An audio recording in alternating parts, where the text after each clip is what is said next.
Welcome back guys to this channel. In this video, I'll show you how you can unblock a user from Instagram that blocked you as well.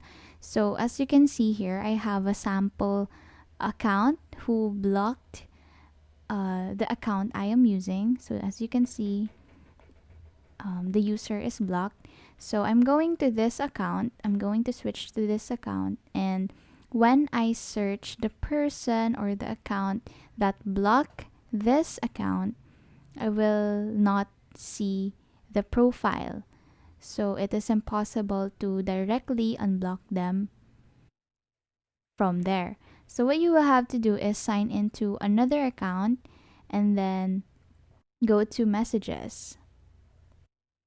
So you have to make a new message and make a group chat of those two accounts that blocked each other. So the one you are using and the one that blocked you.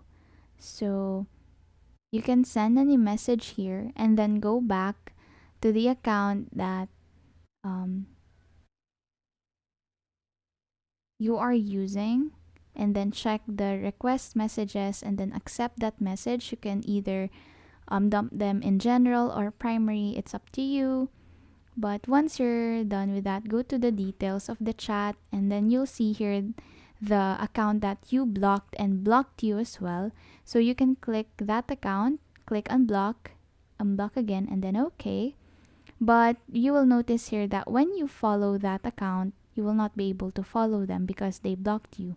But what we solved here is that you already unblocked the person that blocked you on Instagram. So that's it. That's how to unblock Instagram user that you blocked. Thank you so much guys for watching. Please do like and subscribe.